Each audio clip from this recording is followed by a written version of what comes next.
3, 2, 1.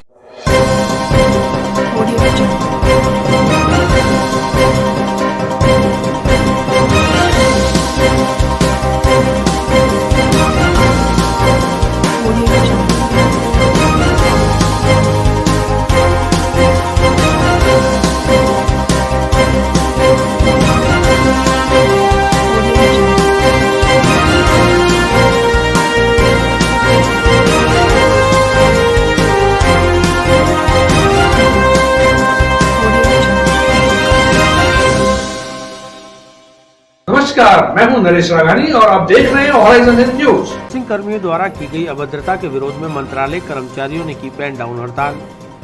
JLN hospital, JLN medical college, satellite और जनाना के समस्त मंत्रालय कर्मचारी रहे हड़ताल पर। जवाहरलाल नेहरू मेडिकल कॉलेज और नर्स ग्रेड सेकंड के नर्सिंग कर्मियों ने दूसरी जगह पदस्थापना और रिलीविंग के दस्तावेज तैयार करवाने के लिए बुधवार को नर्सिंग डीलिंग बाबू डूंगर सिंह से अभद्रता और धक्का मुक्की की, जिसके विरोध में गुरुवार को समस्त मंत्रालय कर्मचारियों ने पेन डाउन हड़ताल शुरू कर दी। Jawaharlal Nehru hospital, Jawaharlal Nehru medical college, satellite hospital और जनाना हॉस्पिटल के समस्त मंत्रालय कर्मचारी नर्सिंग कर्मियों की अभद्रता के विरोध में हड़ताल पर चले गए। सहायक अतिरिक्त प्रशासनिक अधिकारी निशा जैन ने बताया कि जेएलएन और जनाना अस्पताल के नर्सिंग कर्मियों ने आक्रोशित होकर डीलिंग बाबू के कक्ष में अभद्रता की और उनके साथ धक्का मुक्की करते हुए उन पर जल्द रिलीविंग ऑर्डर बनाने का दबाव बनाया, जबकि डीलिंग बाबू सरकार द्वारा जारी दिशा निर्देशों के मुताबिक अपना काम कर रहे थे, वे किसी के दबाव में नौकरी नहीं कर रहे। इसलिए नर्सिंग कर्मियों द्वारा की गई कार्रवाई राज्य कार्य में बाधा कहलाएगी। ऐसे में उन पर कार्रवाई होनी ही चाहिए।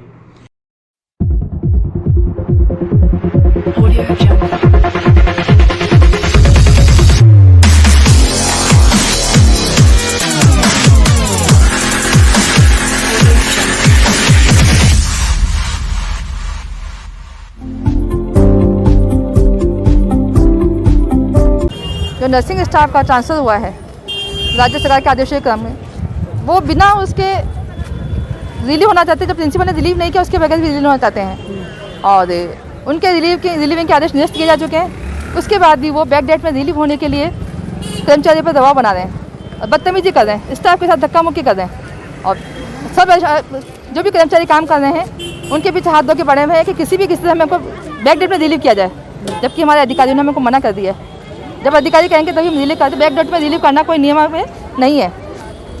आज आप लोगों ने क्या किया? और उसके विरुद्ध में हम लोगों ने प्रिंसिपल महोदय से इनके विरुद्ध कार्रवाई करने के लिए मांग की है। वो इनके विरुद्ध कोई कार्रवाई करते हैं और हमें आश्वासन देते हैं कि वो आकर के हमारे बदतमीजी नहीं करेंगे और हमें सही समय पर अच्छी से काम करने देंगे, तभी हम काम कर पाएंगे। और यदि वो काम का बहिष्कार किया सभी कर्मचारियों ने मेडिकल कॉलेज, जवाहरलाल नेहरू चिकित्सालय, सैटेलाइट और जनाना, उनके सारे मंत्रालय कर्मचारियों ने आज काम का बहिष्कार किया है। वो सब साथ हैं हम लोगों के। डीलिंग बाबू डूंगर सिंह ने बताया कि नर्सिंग कर्मी आक्रोशित थे और उन्होंने नियुक्ति को लेकर रिलीविंग दस्तावेज तैयार करने के लिए मुझ पर दबाव बनाया और मेरे साथ अभद्रता व धक्का मुक्की की।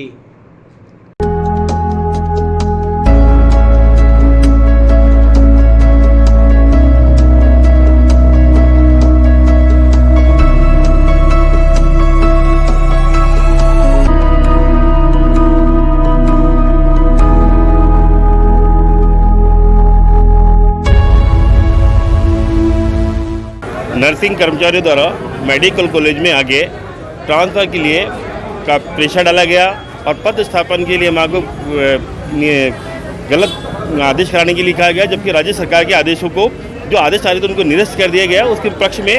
और नैतिक अवकाश मतलब इन्होंने कॉलेज परिसर में आके मेन गेट को, मुख्य दरवाजे को बंद कर दिया गया, अभद्रता किया गया, गाली गलौज की गई, हमारे को कार्य नहीं किया गया, राजकार्य में बाधा उत्पन्न की गई है और हमने हमारे प्रधानाचार्य महोदय को इस बात से अवगत करा दिया गया और उनको जब तक नियमों से कार्रवाई नहीं हो तब तक हम पेन डाउन हड़ताल रखेंगे। पेन डाउन रखेंगे। आज पेन डाउन निष्ठा है कि सामूहिक मेडिकल कॉलेज सामूहिक चिकित्सालय संघ अजमेर जी मंत्रालय कर्मचारी सामूहिक शामिल है इसमें। मेडिकल कॉलेज सब, मेडिकल कॉलेज, मंत्रालय हम जवाहरलाल नेहरू चिकित्सालय सामूहिक सब शामिल है इसमें। हम लोग कितने होंगे कर्मचारी? कौन सा है? कर्मचारियों की संख्या कितनी होगी? कर्मचारी तो काफी 230 थे, 125 लगभग आए थे। जिला कलेक्टर की अध्यक्षता में मुहर्रम 2021 कमेटी की हुई बैठक कोविड प्रोटोकॉल के साथ मुहर्रम की रस्मों को अदा करने पर बनी सहमति। मुहर्रम 2021 में कोरोना गाइडलाइन की अनुपालना के साथ रस्मों को पूरा करने के लिए गुरुवार को जिला कलेक्ट्रेट सभागार में जिला कलेक्टर प्रकाश राजपुरोहित की अध्यक्षता में दरगाह से जुड़ी संस्थाओं के प्रतिनिधियों की एक बैठक आयोजित की गई। बैठक में जिला कलेक्टर प्रकाश राजपुरोहित, पुलिस अधीक्षक जगदीश चंद्र शर्मा, अतिरिक्त कलेक्टर कैलाश चंद्र शर्मा, सहायक कलेक्टर तारामती वैष्णव, अतिरिक्त पुलिस अधीक्षक सीताराम प्रजापति के साथ ही दरगाह नाजिम अशफाक हुसैन, अंजुमन जादगान के सेक्रेटरी मोइन हुसैन, सैयद वाहिद हुसैन, अंजुमन शेख जादगान के एहतशाम चिश्ती, तारागढ़ इंतजामिया कमेटी के मोहसिन अली, दी सोसाइटी पंचायत अंदरकोटियान के मंसूर अली अकबर सहित दरगाह दीवान के साहबजादे सैयद नसीरुद्दीन चिश्ती शामिल हुए। बैठक के बाद बैठक में हुई चर्चाओं के बारे में मीडिया से जानकारी साझा करते हुए अंजुमन सैयद जादगान के सचिव मोइन हुसैन और दरगाह दीवान के प्रतिनिधि सैयद नसीरुद्दीन चिश्ती ने बताया।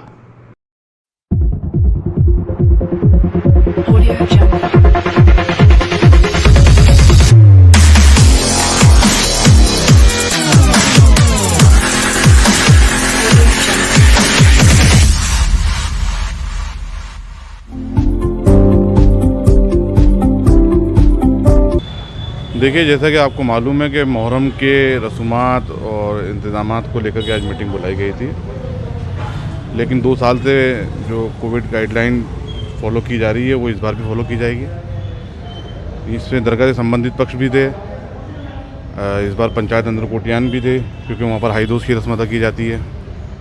सब ने अपनी अपनी बात रखी है। अंजुमन खुद्दाम ने भी अपनी बात रखी है, अंदरकोट पंचायत के सदर जो हैं उन्होंने भी अपनी बात रखी है और ये डिमांड की है कि इस बार रिलैक्सेशन दिया जाए।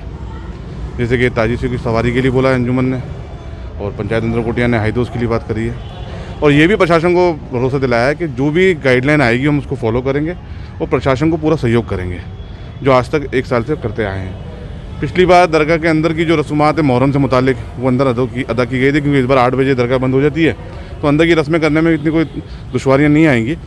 लेकिन मेन मामला था सवारी का, तो इसको लेकर के अपनी बात रख दी गई है और हाई डोज का मामला इसमें अंदरकोट पंचायत ने अपनी बात रख दी है। कलेक्टर साहब ने कहा है कि उनकी बात वो ऊपर सीएम तक पहुंचा देंगे, वहाँ से जो भी गाइडलाइन आएगी उसको फॉलो किया जाएगा। हमारा पूरा सहयोग प्रशासन को रहेगा, राज्य सरकार को रहेगा, क्योंकि कोविड गाइडलाइन को भी फॉलो करना बहुत ज़रूरी है। कोविड अभी भी हमारे बीच में, हमें ये नहीं भूलना चाहिए।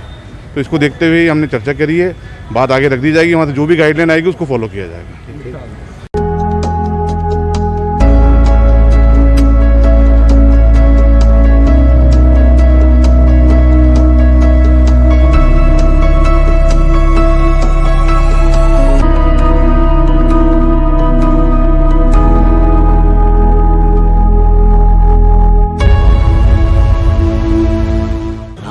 मुहर्रम के संबंध में कलेक्टर साहब ने यहाँ पर बुलाया था, उसमें मीटिंग रखी कि किस तरीके से मुहर्रम का सेलिब्रेशन हो। तो हमने कलेक्टर साहब से यही कहा कि पिछले साल भी कोरोना काल के दौरान मुहर्रम के ये अय्याम आए थे, तो पिछले साल भी हमने गवर्नमेंट की जो गाइडलाइन थी उसकी भी पालना की थी और हमारी जो धार्मिक भावनाएं हैं, जो रसूमात हैं, वो भी दरगाह में हमने अदा की थी। तो लिहाजा इस साल हमने कलेक्टर साहब के सामने ये बात रखी है कि हमारी जो पिछले साल की रसूमात हैं हम उसी तरीके से अंजाम देंगे और वो सब रात को होती हैं। और जहाँ तक ताज़िए की सवारी की बात है, 8, 9 और 10 उसको पुरज़ोर तरीके से हमने हमारी पूरी कम्युनिटी की जानिब से प्रशासन के सामने ये रखा है कि उसके लिए हमें रियायत दी जाए, छूट दी जाए और हम गवर्नमेंट की गाइडलाइन की पालना करते हुए सवारी के भी सारे प्रोग्राम उसी तरीके से अंजाम देंगे। ये हमने अपनी पूरी कम्युनिटी की जानिब से पुरज़ोर तरीके से हमारी बात रखी है। तो कलेक्टर साहब ने ये भरोसा दिलाया है कि आपकी बात को हम जयपुर सीएम साहब तक पहुंचाएंगे, आगे पहुंचाएंगे बात। अब आगे जैसा भी इमाम चाहेंगे उस तरीके से होगा। हमारी ये कोशिश है कि हमारी भावनाएं भी आहत ना हो और जो गवर्नमेंट की गाइडलाइन है उसकी भी पालना हो, जो कोरोना के प्रोटोकॉल है उसके ऊपर भी हम कायम रहें। सिर्फ यही हमारा कहना है। अभी फिलहाल अभी नई गाइडलाइन में अभी नई गाइडलाइन का कलेक्टर साहब ने कहा कि कोई आने वाली है, तो अब उसको भी देखेंगे क्या आती है क्या है, उसके मुताबिक उसको देखते हुए आगे की बात करेंगे। इंशाअल्लाह ताला जैसा भी होगा सब अल्लाह जो चाहेगा वो अच्छा होगा। और ये मुहर्रम के प्रोग्राम आज से नहीं हो रहा है, ये तो एक कदीम ज़माने से चले आ रहे हैं और इंशाअल्लाह ताला इसी तरीके से हमारी जितनी भी रसूमात हैं वो अंजाम दी जाएंगी। केबीसी कंपनी के नाम से शातिर लोगों को 25 लाख के इनाम का लालच देकर बना रहे हैं ठगी का शिकार। मीडियाकर्मी व सीओ नॉर्थ प्रियंका ने लोगों से लालच में न आने की अपील। रोजाना अनेकों लोग ऑनलाइन ठगी, फ्रॉड और फिशिंग का शिकार होकर अपनी गाड़ी कमाई कमा रहे हैं। मीडिया, अखबारों और सोशल मीडिया पर लगातार लोगों को बाखबर करने की खबरों के बावजूद भी लोग लालच में फंसकर अपने खून पसीने की कमाई को ऐसे ही लुटा रहे हैं। उसके बाद वह पुलिस में जाकर शिकायत दर्ज कराते हैं, लेकिन ऐसे मामलों में बहुत कम ही कार्रवाई हो पाती है। ऐसे ही लालच और ठगी के मामले में फंसने से बचे मीडियाकर्मी राजवीर के पास ऑनलाइन लॉटरी खुलने के नाम पर 25 लाख रुपए की लॉटरी को लेकर अकाउंट नंबर, आधार कार्ड और फोटो मंगवाई गई। कौन बनेगा करोड़पति नाम से भेजे गए इस मैसेज में राजवीर को सिम कार्ड लकी विनर घोषित करते हुए बाकायदा पूरी डिटेल भेजी गई, जिससे कि वह लालच में फंस जाए। साथ ही उसके मोबाइल नंबर पर कुछ वीडियोस भी डाले गए, जिसमें कुछ ऐसे ही लोगों को दिखाया गया जिनके 25 लाख का इनाम भी भेजा गया और उन्हें प्राप्त भी हुआ। राजवीर ने बताया कि शातिर लोग आपसे आपके अकाउंट में व्हाट्सएप के माध्यम से आपको 25 लाख रुपए की लॉटरी निकलने का लालच देकर आपसे Aadhaar card, account number, photo send करने को कहते हैं। इसके बाद ठगी करने वाले युवकों का वापस मैसेज आता है कि 12,200 रुपये अकाउंट में जमा करवाएं, उसके बाद आपके अकाउंट में 25 लाख रुपये ट्रांसफ़र करा दिए जाएंगे। लेकिन राजवीर ने भी शातिर दिमाग से ठगी करने वाले लोगों से बातचीत करते हुए उन्हें उल्टा आईना दिखा दिया।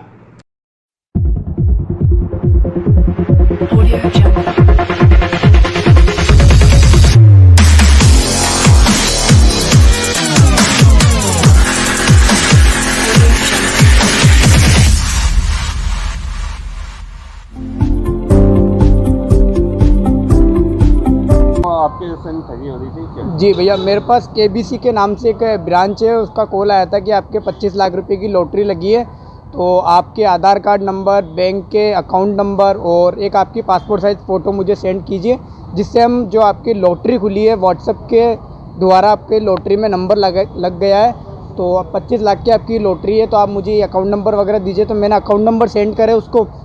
उसके बाद उन्होंने कहा कि ठीक है, आपके अकाउंट में हम 5 मिनट में जमा कर रहे हैं।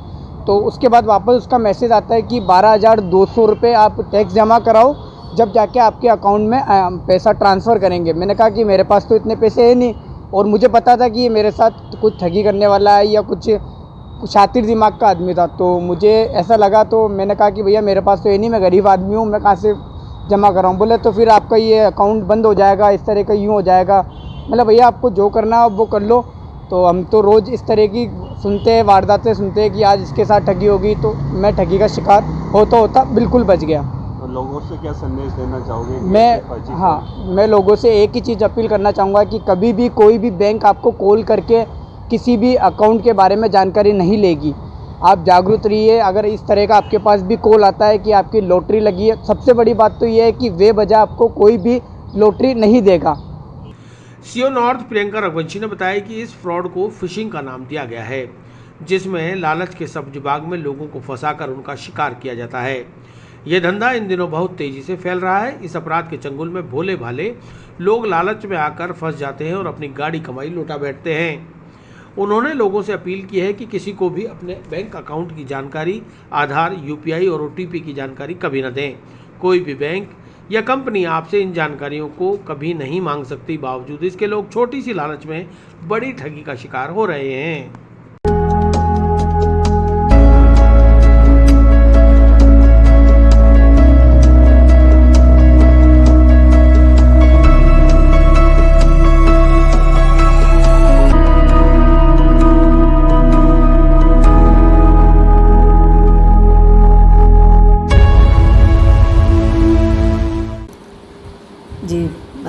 मैं प्रियंका, सीओ नॉर्थ अजमेर। राजवीर मेरे पास ऑनलाइन फ्रॉड और उसकी अपील से रिलेटेड आए हैं, और ये टाइम एंड देन देखा गया है कि साइबर क्राइम जो है वो एक तरीके से बहुत बड़ी तादाद में आजकल देखा जाता है। लोग बाग नए नए तरीके अपना रहे हैं। कोई पेंशन देगा, कोई 5 रुपये का आपको टिकट देगा, तो कोई 5 रुपये में खाना देगा, कोई केबीसी का ऑडिशन आपको दे देगा, कोई आपको आपका जो इन्वेस्टमेंट है उसको डबल होने का कोई पॉलिसी जो है, इंश्योरेंस पॉलिसी हुई या बैंक अकाउंट में आपने कोई पॉलिसी कर रखी है, उसमें आपको बेनिफिट, एक्स्ट्रा बेनिफिट, और उसके लिए आपको किसी ना किसी तरीके से ये एक ट्रैप जनरेट करते हैं जिसके अंदर डेफिनेटली लैक्स के अंदर आपको पैसा जो है वो ऑफ़र किया जाता है। और आपसे हमेशा देखिएगा ये 3 चीज़ें मांगेंगे, एक आपका आधार, एक आपका अकाउंट की डिटेल्स और दूसरा आपका पासवर्ड या यूपीआई।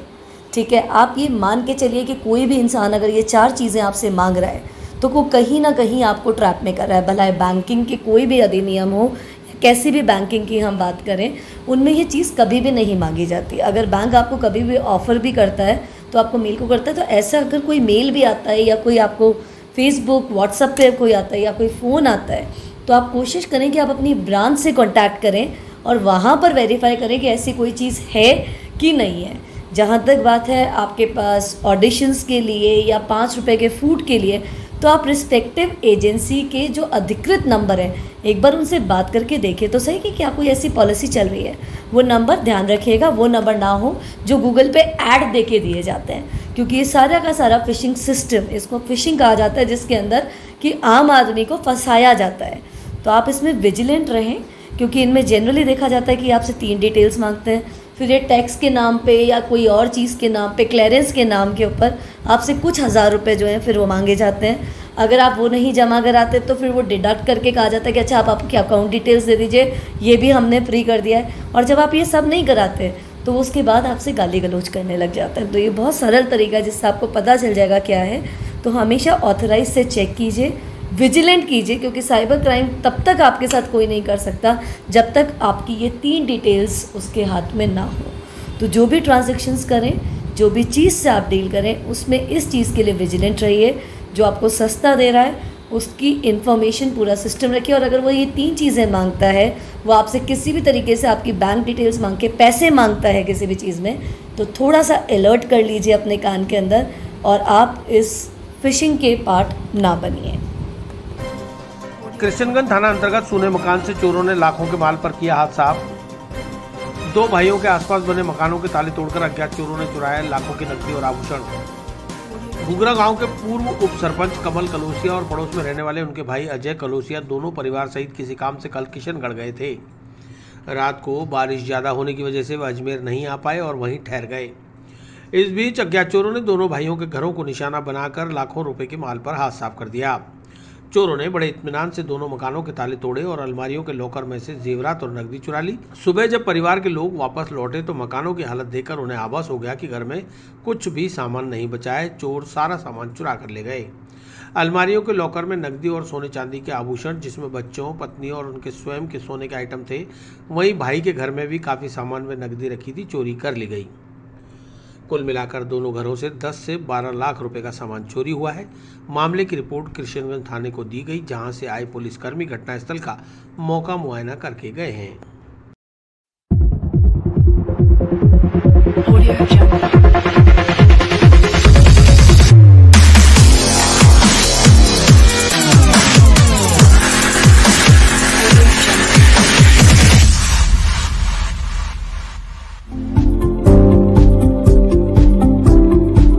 किशनगढ़ गया हुआ था, पूरी फैमिली के साथ में किशनगढ़ गया हुआ था। तो कल शाम को बारिश आने के कारण हम आ नहीं पाए यहाँ पे। तो फिर सुबह वहाँ से जैसे हम निकले तो यहाँ आकर के देखा तो घर सारा बिखरा हुआ था, चोरी हो गई थी घर के अंदर। फिर हम मेरे घर को छुट्टा करके मेरा छोटा ब्रदर RSC के अंदर है, अजय कुमार कलोसिया, उसके घर में भी हम गए थे। तो वहाँ जाकर के देखा तो वहाँ पर मंजर सारा बिखरा हुआ था। तो फिर बाद में आप सिविल थाने को भी बुलाया, आकर के गए तो सारा रिपोर्ट वगैरह दिख करके गए वो।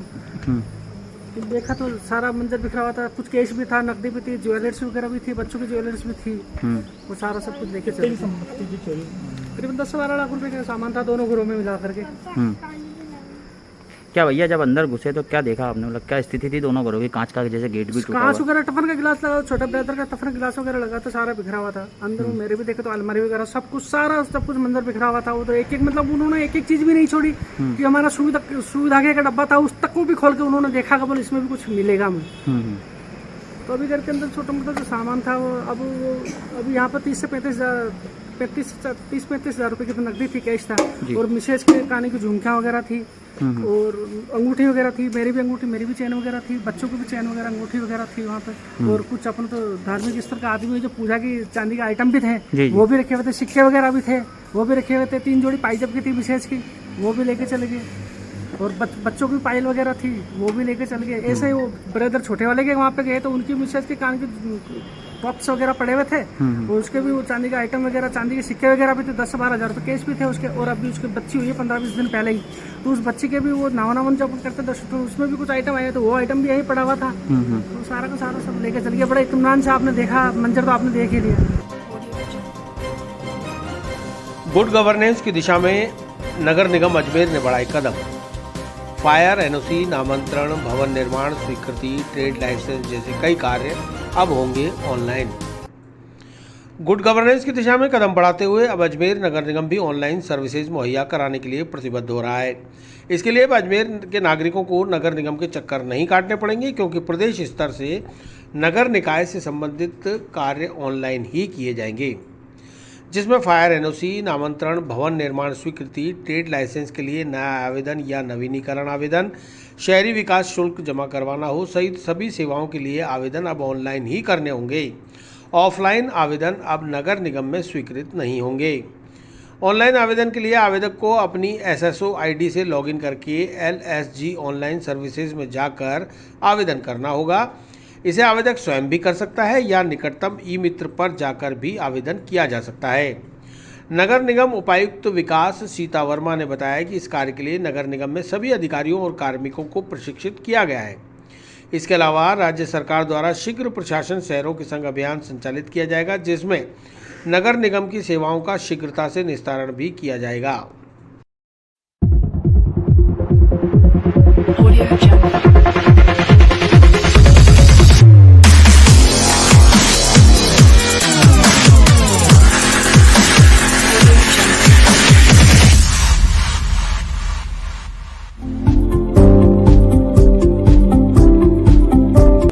नगर निगम की अधिकांश सर्विसेज हमने ऑनलाइन कर दी है। उनमें से मेन जो हैं वो बिल्डिंग परमिशन है, नामांतरण है, ट्रेड लाइसेंस है, फायर एनओसी है, यूटी टैक्स है, या फिर जो साइनेजेस लगते हैं उनके लिए परमिशन है। ये सर्विसेज हमने ऑनलाइन कर दी है। आप अपनी एसएसओ आईडी से इन सर्विसेज के लिए आवेदन कर सकते हैं। इसके लिए हमें हमारे डिपार्टमेंट के लेवल पे प्रशिक्षण दिया गया। हमारे जो कंप्यूटर ऑपरेटर्स हैं या फिर जो हमारे अधिकारी हैं उन सबको हम 2-3 बार हमने प्रशिक्षित किया है। और इसके अलावा जैसे बिल्डिंग परमिशन हम देते हैं तो हमारे जो रजिस्टर्ड पैनल हमारे आर्किटेक्ट हैं उनकी भी हमने मीटिंग्स ली है। उनको भी ट्रेनिंग दी थी कि भाई आप किस तरह से कोई फाइल है उसको आप लगाएंगे। ऑनलाइन से आप घर बैठे ही आवेदन कर सकते हैं और घर बैठे ही आपको जो भी आप चीज़ चाह रहे हैं, चाहे नामांतरण चाह रहे हैं, चाहे ट्रेड लाइसेंस चाह रहे हैं, चाहे फायर एनओसी चाह रहे हैं, वो मिल जाएगी। आपको यहाँ चक्कर लगाने की ज़रूरत नहीं रहेगी। प्रशासन शहरों के संघ में भी राज्य सरकार की यही मंशा है कि नगर मित्र का कंसेप्ट आया है। नगर मित्रों के द्वारा ही ऑनलाइन जो भी पट्टे की पत्रावली है उनका आवेदन होगा और ऑनलाइन ही आपको पट्टा मिलेगा। ये मुख्य थर्ड वेव नहीं, पर ये गुड गवर्नेंस की तरफ है। ये काफ़ी टाइम से चल रहा था, पर इतने टाइम से ये परस्यू नहीं हो पाया था। अब जो हमारी फंडिंग्स हैं वो भी सारा इसी पे डिपेंड करेगी कि हम ऑनलाइन सर्विसेज कितना दे पाते हैं। उसी हिसाब से सेंटर से या राज्य सरकार से हमको जो ग्रांट मिलती है वो भी उसी हिसाब से आएगी। और ये गुड गवर्नेंस की दिशा में एक कदम है सारी सर्विसेज को ऑनलाइन करना। अजमेर स्मार्ट सिटी प्रोजेक्ट के तहत चल रहे घटिया कामों को लेकर केंद्रीय नेतृत्व से की शिकायत। शहरी आवास विकास मंत्री हरदीप सिंह पुरी ने शिकायत पर संज्ञान लेकर 3 सप्ताह में मांगी रिपोर्ट। अजमेर स्मार्ट सिटी के तहत चल रहे विकास कार्यों में भारी अनियमितता और गुणवत्ता विहीन कार्य किए जाने की शिकायत स्थानीय सांसद, विधायक व जनप्रतिनिधियों द्वारा केंद्रीय नेतृत्व से की गई, जिसमें अजमेर का प्रतिनिधित्व कर रहे केंद्रीय मंत्री भूपेंद्र यादव को जब स्थानीय नेताओं ने इन गुणवत्ता विहीन कार्यों की जानकारी दी तो उन्होंने केंद्रीय शहरी आवास विकास मंत्री हरदीप सिंह पुरी से मिलकर मामले की जांच कराने की अपील की, जिस पर शहरी आवास विकास मंत्री हरदीप सिंह पुरी ने राजस्थान सरकार के मुख्य सचिव को 48 घंटे में प्रारंभिक रिपोर्ट और 3 सप्ताह के अंदर स्मार्ट सिटी के अब तक किए गए कार्यों की विस्तृत रिपोर्ट बनाकर पहुंचाने के निर्देश दिए हैं। उपमहापौर नगर निगम नीरज जैन ने मामले की विस्तृत जानकारी देते हुए बताया। अजमेर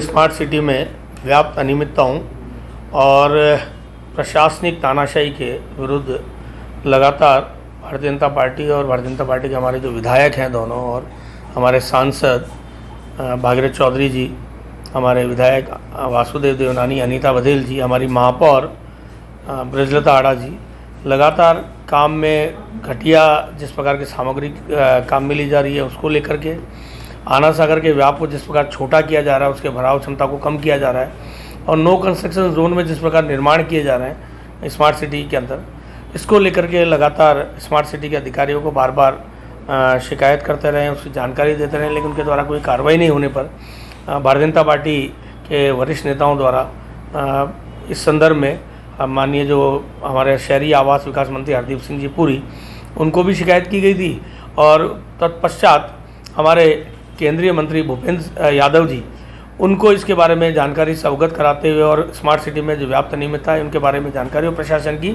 हठधर्मिता के बारे में अवगत कराते हुए उनसे आग्रह किया गया था कि इस पर त्वरित गति से कार्रवाई की जाए, जिस पर अभी 3 दिन पूर्व माननीय भूपेंद्र यादव जी, जो हरदीप पुरी जी हमारे जो शहरी विकास एवं आवास मंत्री हैं, उनसे मिले। हमारे सांसद भागीरथ चौधरी जी ने उनको मिलकर के ज्ञापन दिया और यहाँ पर व्याप्त अनियमितताओं के बारे में अवगत कराया। इस पर शहरी आवास विकास मंत्री हरदीप सिंह जी पुरी द्वारा आदेश दिया गया था कि त्वरित गति से इसकी जांच करवाई जाए और 48 घंटे में इसकी रिपोर्ट मुख्य सचिव जो हमारे राजस्थान के, उनको जो नोटिस भेजा गया है उसमें 48 घंटे में इसकी रिपोर्ट केंद्रीय मंत्रालय को करने के लिए कहा गया है, और 21 दिन के अंदर 3 वीक 21 दिन के अंतर्गत इसकी विस्तृत रिपोर्ट बना करके केंद्रीय मंत्री हरदीप सिंह जी पुरी को अवगत कराया जाए। इस प्रकार का पत्र प्राप्त हुआ है। निश्चित रूप से जिस प्रकार के स्मार्ट सिटी के कामों में केंद्र में भारतीय जनता पार्टी की सरकार थी, मोदी जी द्वारा स्मार्ट सिटी के कामों का में अजमेर को शामिल किया गया, अजमेर को स्मार्ट सिटी में शामिल किया गया। लेकिन 2018 में जब से राजस्थान में कांग्रेस की सरकार आई है, सरकार द्वारा जो काम किए जा रहे हैं, प्रशासन द्वारा जो हठधर्मितापूर्वक राजनीतिक महत्वाकांक्षाओं को पूरे करते हुए जिस प्रकार के काम किए जा रहे हैं, जिस प्रकार का घटिया निर्माण किया जा रहा है, आना सागर को लेकर के, हमारे एलिवेटेड रोड को लेकर के जिस प्रकार के काम हो रहे हैं, इसको लेकर के इनके कामों पर प्रश्न लग रहा था।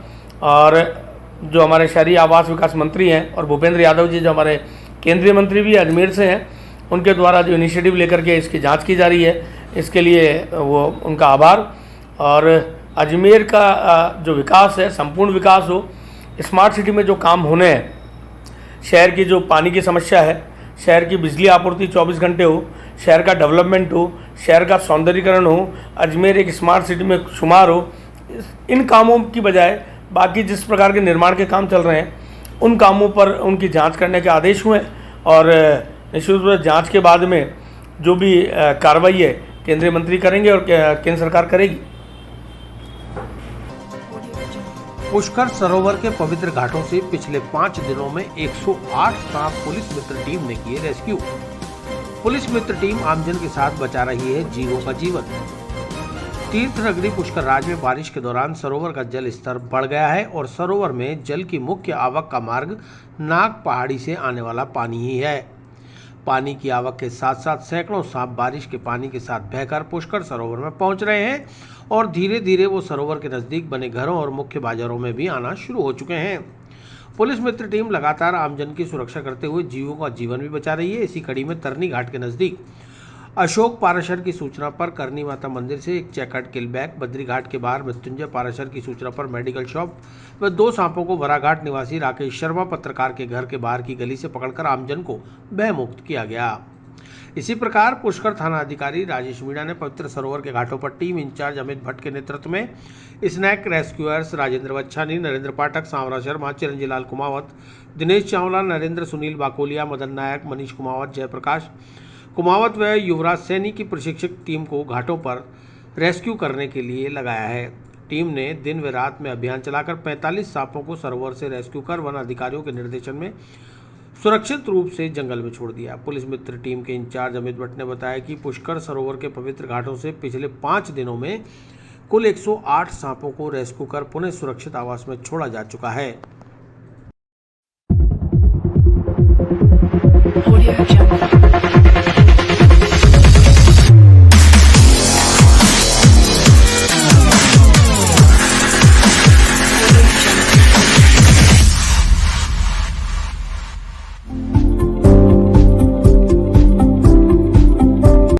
नमस्कार जी, हम वराघाट में रहते हैं। यहाँ अचानक यकायक एक सांप दिखा, जिसकी सूचना हमने तत्काल पुलिस मित्र को दी। पुलिस मित्र तुरंत ही सूचना प्राप्त करते ही हमारे यहाँ पर आए और इन्होंने सांप पकड़कर और हमें चिंता से मुक्त किया। अन्यथा हमारे यहाँ बच्चे बच्ची और छोटे छोटे घर होने के कारण कुछ न कुछ अनहोनी की आशंका यहाँ पर थी। तो इनका बहुत धन्यवाद कि इन्होंने पुलिस मित्र टीम पुष्कर आज में जो बेके आए हुए सांपों को पकड़ने का अभियान चलाया, उसमें से 45 सांपों को पकड़ के जंगल में छोड़ दिया।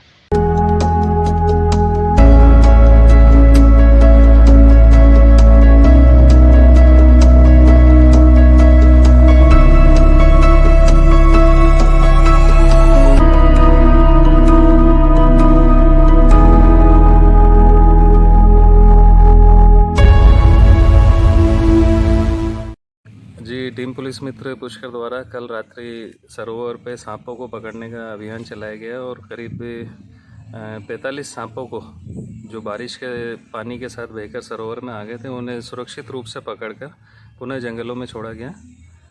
सर, ये लगातार सांप निकल रहे हैं, अब तक कितने निकल गए, क्या कहना चाहते हैं? जी, अब तक करीब 5 दिनों में हमने 120 से ज़्यादा सांपों का रेस्क्यू करके उन्हें सुरक्षित रूप से वन अधिकारियों के निर्देशन में वापस जंगलों में छोड़ा है।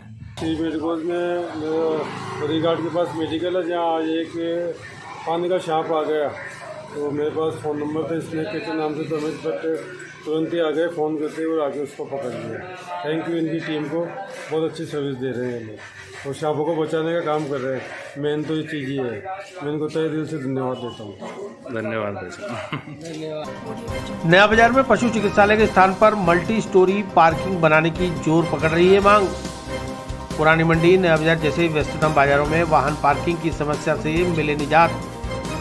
नया बाजार में पशु चिकित्सालय के स्थानांतरित होने के बाद यहां स्मार्ट सिटी प्रोजेक्ट के तहत 2 व्हीलर पार्किंग बनाने का कार्य जारी है।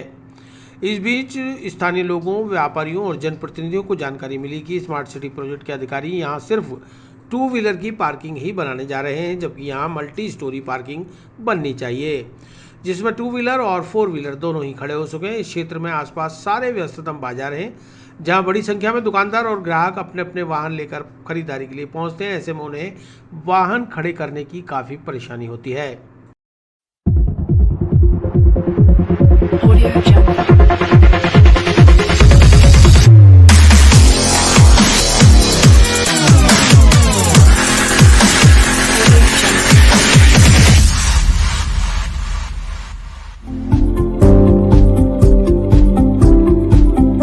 अगर यहाँ पर ये पार्किंग बनती है तो नहीं, पार्किंग यहाँ पर ऐसा है, पहले जैसे जानवरों का अस्पताल था, उसके काफ़ी समय से बाज़ार की मांग थी और यहाँ के विधायक ने सबने इसको पार्किंग के रूप में विकसित करने के लिए कहा था। बहुत काफ़ी कोशिश होने के बाद जाकर अस्पताल यहाँ से शिफ्ट हुआ है। अभी जो है जानकारी मिली है कि यहाँ पे पार्किंग जो हो रही थी उसकी मल्टी स्टोरी पार्किंग बननी थी पहले, लेकिन पता नहीं किस कारण से उसको कन्वर्ट करके और स्कूटर पार्किंग का जानकारी प्राप्त हुई। तो जब स्कूटर पार्किंग की जानकारी भी प्राप्त हुई तो यहाँ के जो व्यापारी उन सबको लगा कि ये तो बहुत गलत चल रहा है, क्योंकि खाली स्कूटर खड़े होने से क्या होगा, क्योंकि ये ज्वेलरी मार्केट है और कपड़ा बाजार है यहाँ पे। तो जो भी लोग आते हैं अपने घर के बुजुर्ग वगैरह को लेके आते हैं, पूरे परिवार के साथ आते हैं और उनके साथ जोखम होती है, तो इसलिए उनको गाड़ी में आना पड़ता है, कार में, टैक्सी में, किसी भी तरीके से आना पड़ता है। और अगर वो यहाँ आकर के गाड़ी खड़ी करने की जगह नहीं मिलेगी तो वह असंतोष उत्पन्न होता है और वो यहाँ आना नहीं चाहते हैं। तो इसलिए यहाँ पर एक कार पार्किंग होना बहुत आवश्यक है, क्योंकि इसको अस्पताल को खाली इसलिए कराया गया था कि यहाँ पे कार पार्किंग बने। पूरा नया बाज़ार, घी मंडी, दरगाह बाज़ार और आसपास के जितने भी बाज़ार हैं वहाँ कहीं पार्किंग की सुविधा नहीं है। अगर कोई गाड़ी लगा देता और उसकी क्रेन से गाड़ी उठा के ले जाते हैं तो वो ग्राहक यहाँ आना ही पसंद नहीं करता। उसकी वजह से मार्केट की स्थिति ख़राब हो रही है। और सब व्यापारियों में ये है कि अगर डेवलपमेंट हो रहा है, स्मार्ट सिटी बन रहा है, तो स्मार्ट सिटी का मतलब क्या? कि कार से आने वाला कार से आए, गाड़ी को खड़ी करने की जगह मिले, स्कूटर को खड़ी करने के लिए जगह मिले, सब कुछ अच्छा हो, जब भी तो शहर स्मार्ट बनेगा। खाली यही थोड़ी इतने बड़े अस्पताल को शिफ्ट तो कर दिया और यहाँ पर जो खाली 2 पहिया वाहन पार्किंग कर रहे हैं, तो ये तो खाली एक फॉर्मेलिटी हो रही है। कुछ लोग कह रहे हैं यहाँ गार्डन बनेगा, तो गार्डन की आवश्यकता है। गार्डन ये इतना बड़ा दौलत बाग के अंदर जो बनाया है अभी इतना बड़ा गार्डन, तो यहाँ पे पहले जगह गाड़ी खड़ी करने की जगह मल्टी स्टोरी बने, सिंगल स्टोरी बने, कैसी भी बने। कुछ ये भी कहते हैं यहाँ पुरातत्व विभाग की वजह से जो है ना मल्टी स्टोरी पार्किंग बनाने में दिक्कत आती है, तो कोई बात नहीं, उसकी भी बात को मानते हुए उनका जो रूल है, रेगुलेशन है, उसको फॉलो करें, लेकिन सुविधा तो दें कम से कम। इसका रास्ता पीछे हाईलैंड मार्केट से भी निकलता है, यहाँ से सीधा रास्ता निकाला जा सकता है, साइड से रास्ता निकल सकता है। इसके अंदर और भी सुविधाएं दी जानी चाहिए, सुलभ कॉम्प्लेक्स बनाया जाना चाहिए, और भी होना चाहिए इसमें, ताकि लोगों के लिए बहुत अच्छा रहेगा और यही सब यहाँ के लोग चाहते हैं और अजमेर के विकास के लिए बहुत अच्छा रहेगा।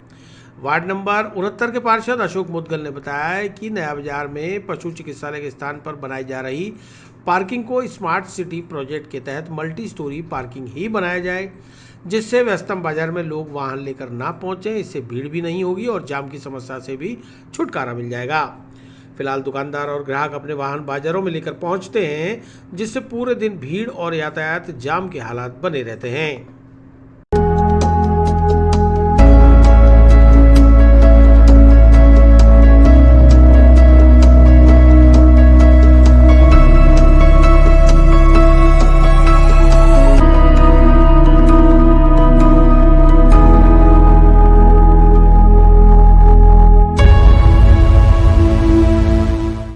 ये पार्किंग बन रही है, मतलब कितनी परेशानी होती थी व्यापारी को, और आज जब बन रही है तो किस तरीके से राहत मिलेगी? जो ये जानवर के अस्पताल के अंदर जो पार्किंग बन रही है, पहले ये खाली 2 व्हीलर की थी। हमने कलेक्टर महोदय को जो अर्जी दी है, एप्लीकेशन दी है, उसमें हमने मांग करी है इसमें 4 व्हीलर और 2 व्हीलर दोनों पार्किंग मल्टी स्टोरी बनाई जाए, जिससे यहाँ पे दुकानदारों को जो परेशानी होती है उससे राहत मिलेगी। दुकानदारों के आगे गाड़ियाँ खड़ी होती है, ग्राहक आ नहीं सकते हैं, और यहाँ पे जो 1 वे कर रखा है इन्होंने ट्रैफिक, उसकी वजह से भी ज़्यादा परेशानी आ रही है। और इसमें पार्किंग बनने के बाद में जो सुविधा भी दुकानदारों को मिलेगी, राहत मिलेगी, इसमें बहुत ज़्यादा फ़ायदा होगा दुकानदारों को, ग्राहकी बढ़ेगी, यहाँ पे टूरिस्ट भी आना पसंद करेगा। और जो अजमेर के आजू बाजू के गाँव के और शहर के ग्राहक, सिंगड़, नसीराबाद, ब्यावर जो ग्राहक हैं वो भी यहाँ पर आना पसंद करेंगे, क्योंकि ये नया बाज़ार एक हाट बाज़ार है, अजमेर का दिल है।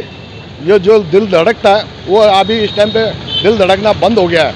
ये जानवर अस्पताल के अंदर जो पार्किंग बनेगी मल्टी स्टोरी, उससे ये दिल वापस से धड़कना चालू हो जाएगा यहाँ पे।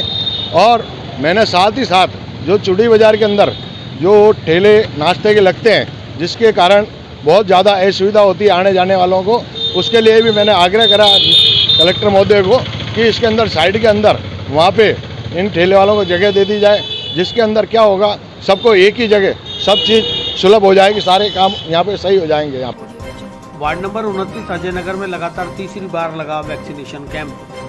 400 लोगों ने लगवाई वैक्सीन की पहली और दूसरी डोज। नियमित वैक्सीन की खेप आने से वैक्सीन लगवाने के लिए लोगों का उत्साह भी बढ़ता जा रहा है। अजय नगर के वार्ड नंबर 29 की भाजपा पार्षद हेमलता खत्री की ओर से लगातार तीसरा टीकाकरण शिविर गुरुवार को श्री साईं बाबा मंदिर, नेहरू नगर, अजय नगर में लगवाया गया। वैक्सीनेशन कैंप में 18 से 44 आयु वर्ग और 45 से 59 आयु वर्ग के लोगों को पहली और दूसरी डोज लगाई गई। पार्षद हेमलता खत्री ने बताया कि प्रधानमंत्री नरेंद्र मोदी ने आह्वान किया है कि बाहु पर वैक्सीन लगवाकर सबको बाहुबली बनना है। इसी उद्देश्य को लेकर वार्डवासियों को बाहुबली बनाने के लिए आज 400 लोगों का रजिस्ट्रेशन कर उन्हें कोरोना संक्रमण से बचाव के लिए कोविशील्ड वैक्सीन की डोज लगाई जा रही है। इस मौके पर वैक्सीनेशन कैंप में सेवाएं देने वाले चिकित्सकों और नर्सिंग स्टाफ का साईं बाबा मंदिर के ट्रस्टी महेश तेजवानी ने माला पहनाकर स्वागत अभिनंदन किया। इस मौके पर पार्षद हेमलता खत्री, भाजपा मंडल अध्यक्ष मोहन लालवानी, राजू भक्तानी, शंकर सबनानी, मोहन मोटवानी, अक्षय मोटवानी, पप्पू बच्चानी, नानक गजवानी, हरीश गजवानी आदि कई कार्यकर्ताओं ने कैंप में निस्वार्थ सेवाएं प्रदान की।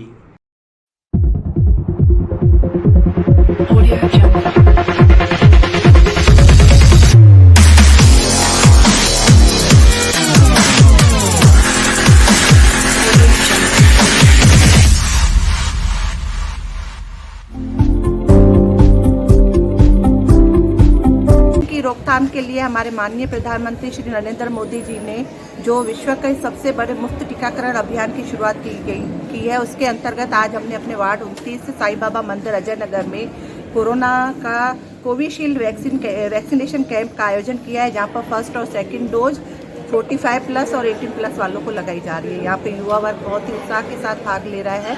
यहाँ पर हमारे मंदिर के ट्रस्टी श्री महेश तेजवानी का मैं हृदय से आभार व्यक्त करती हूँ, जिन्होंने इतनी सुंदर व्यवस्था करवाई। हमारे कार्यकर्ता जो सुबह से इतनी मेहनत करके यहाँ पे हमारे साथ सहयोग कर रहे हैं, मैं उनका भी हृदय से आभार करती हूँ। और आप मीडिया कर्मियों का भी मैं आभार करती हूँ, जो समय पर हमारे साथ हमेशा सहयोग करते आए हैं। और यहाँ पर मेरे सारे कार्यकर्ता श्री महेश तेजवानी, श्री शंकर सबनानी और इन सब का मैं राजू वक्तानिधि का सबका दिल से हार्दिक आभार व्यक्त करती हूँ, जिन्होंने हमारे इस व्यवस्था में पूरा भाग लिया है। आपके वार्ड की बात करें तो आपके वार्ड में लगभग कितना वैक्सीनेशन हो चुका होगा? अभी मैं समझती हूँ तकरीबन 3/3 वार्ड का तो वैक्सीनेशन हो चुका है। फर्स्ट डोज तो हो ही चुका है, अब सेकंड डोज का है। जो चंद्रवरदाई में तो डेली हमारे वार्ड में कैंप वहाँ पर लगता ही है, चाहे वो कोवैक्सीन का हो या कोविशील्ड का हो। और यहाँ पर भी जगह जगह पर अलग अलग एरिया में कैंप लग रहे हैं मेरे वार्ड में, तो मैं समझती हूँ 3/3 तो हो ही चुका है हमारा। राजस्थान परिवहन निगम संयुक्त कर्मचारी फेडरेशन BMS का बस स्टैंड पर विरोध प्रदर्शन। त्योहारों के मद्देनजर 2 महीने का लंबित वेतन जल्द भुगतान करने व 7वें वेतन आयोग का लाभ देने की मांग। राजस्थान राज्य पथ परिवहन निगम में कार्यरत कर्मचारियों को 2 महीने से वेतन का भुगतान नहीं होने से रोडवेज कर्मचारियों को घर परिवार चलाने में भारी परेशानियों का सामना करना पड़ रहा है। वहीं श्रावण मास में त्यौहार भी सिर पर है, ऐसे में कैसे घर घर चलेगा, इसी चिंता को लेकर राजस्थान परिवहन निगम संयुक्त कर्मचारी फेडरेशन संबद्ध भारतीय मजदूर संघ के बैनर तले गुरुवार को केंद्रीय बस स्टैंड पर रोडवेज कार्मिकों ने नारेबाजी करते हुए जमकर विरोध प्रदर्शन किया। भारतीय मजदूर संघ के संभाग प्रभारी भोलानाथ आचार्य ने बताया कि राज्य में सत्तारूढ़ होने से पहले कांग्रेस के तत्कालीन प्रदेश अध्यक्ष सचिन पायलट और वर्तमान परिवहन मंत्री प्रताप सिंह खाचरियावास ने कई आश्वासन दिए थे कि कांग्रेस के सत्ता में आते ही रोडवेज कर्मचारियों की हालत सुधरेगी, उन्हें नियमित वेतन मिलेगा, लेकिन उनकी सरकार को आए हुए 3 साल हो गए। आज भी रोडवेज कर्मचारियों की स्थिति जस की तस है, और तो और अब तो और समय पर मासिक वेतन भी नहीं मिल पा रहा। वहीं रोडवेज से रिटायर हुए रोडवेज कर्मचारियों को पेंशन भुगतान और सेवानिवृत्ति के परिलाभ भी नहीं दिए गए हैं। ऐसे में रोडवेज कर्मचारियों और रिटायर्ड रोडवेज कर्मचारियों में सरकार और प्रबंधन के खिलाफ आक्रोश बढ़ता जा रहा है। फेडरेशन के प्रदेश उपाध्यक्ष आनंद सिंह निहाल ने बताया कि कर्मचारियों की प्रमुख मांगों में मासिक वेतन व पेंशन हर माह की 1 तारीख को दी जाए, जुलाई 2021 से महंगाई भत्ते में बढ़ोतरी की जाए, जनवरी 2016 से 7वें वेतन आयोग का लाभ दिया जाए, 5 वर्ष में करीब 4000 सेवानिवृत्त कर्मचारियों के परिलाभ एक मुश्त भुगतान किए जाएं। जैसी मांगों को लेकर रोडवेज कर्मचारियों ने राजस्थान परिवहन निगम संयुक्त कर्मचारी फेडरेशन के प्रदेश उपाध्यक्ष आनंद सिंह निहाल के नेतृत्व में राजस्थान सरकार से अपील की है कि कर्मचारियों के हित को देखते हुए जल्द से जल्द मांगों को पूरा करें, अन्यथा आंदोलन को उग्र किया जाएगा, जिसकी समस्त जिम्मेदारी प्रबंधन और सरकार की होगी।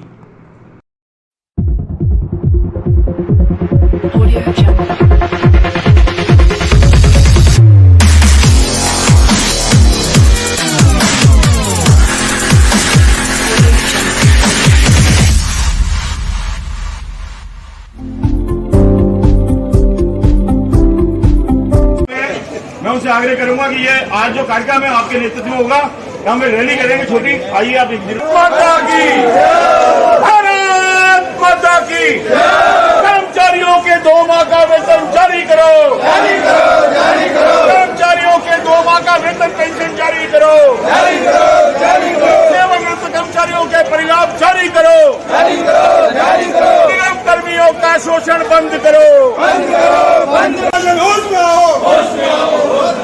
मजदूर एकता जिंदाबाद, जिंदाबाद, जिंदाबाद। मजदूर एकता जिंदाबाद, जिंदाबाद, जिंदाबाद।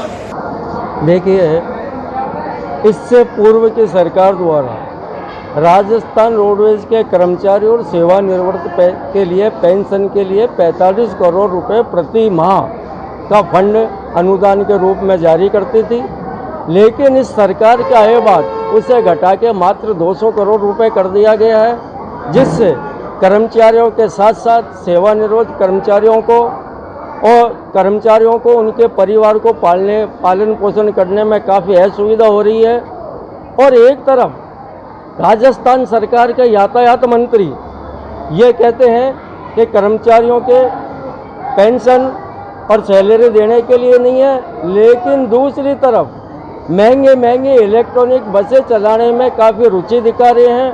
तो इससे ऐसा प्रतीत होता है कि राज्य सरकार के दृढ़ राजनीतिक इच्छा शक्ति में कमी होने के कारण या आपस के मतभेद होने के कारण रोडवेज कर्मियों का शोषण किया जा रहा है। इसे रोडवेज कर्मी कतई बर्दाश्त नहीं करेंगे।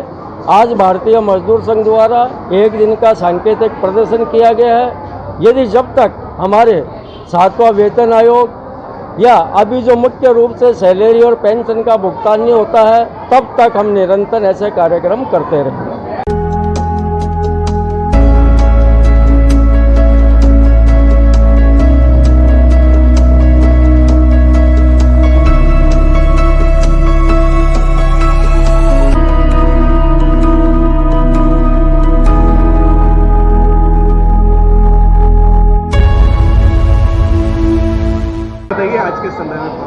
विधानसभा चुनावों से पूर्व जब रोडवेज कर्मचारी अपनी संवैधानिक मांगों के लिए आंदोलन कर रहे थे, तो राजस्थान प्रदेश के कांग्रेस के अध्यक्ष निवर्तमान श्री सचिन पायलट जी और वर्तमान यातायात मंत्री माननीय श्री प्रताप सिंह जी खाचरियावास हमारे आंदोलन के समय कर्मचारियों को आकर संबोधित किया और कहा कि रोडवेज कर्मचारियों की जो भी मांगे हैं वो न्यायोचित हैं, तुरंत समाधान होना चाहिए। जब हमारी पार्टी सरकार में आएगी तो हम निश्चित ही आपके सभी संवैधानिक मांगों का संविधान करेंगे। लेकिन बड़े ही दुख के साथ ये कहना पड़ रहा है कि सरकार को सत्ता में आए लगभग 3 साल होने को आए हैं, लेकिन रोडवेज कर्मचारियों की कोई भी न्यायोचित मांग आज तक पूरी नहीं हुई है। विशेष रूप से जो 7वां वेतनमान दे होना चाहिए वो आज तक मिला नहीं। रोडवेज कर्मचारियों के जो सेवानिवृत्त कर्मचारी हैं हमारे वरिष्ठ जन, उनके परिलाभों का भुगतान आज दिनांक तक हुआ नहीं। यहाँ तक कि वेतन और पेंशन भी हमारे कर्मचारियों को प्रति माह में समय पर नहीं मिल रहे हैं। आज लगभग 2 माह हो गए कर्मचारियों को जून और जुलाई का वेतन आज दिनांक तक नहीं मिला है। इस सबको देखते हुए रोडवेज कर्मचारी काफ़ी आहत हैं, क्योंकि ये महीना त्योहारों का सीजन है और सभी के परिवार में त्यौहार होने के कारण खर्चे बढ़ेंगे। हम आपके चैनल के माध्यम से निगम प्रबंधन से और राज्य सरकार से ये निवेदन करना चाहते हैं कि वे समय रहते राजस्थान रोडवेज के कर्मचारियों की सुध लें और राजस्थान रोडवेज के कर्मचारियों को जो उनके बकाया वेतन पेंशन है उसका शीघ्र भुगतान करें, अन्यथा कर्मचारियों को मजबूरन आंदोलन लेने पड़ेंगे, जिसकी सभी जिम्मेदारी निगम प्रबंधन की और राज्य सरकार की होगी। आज क्या किया?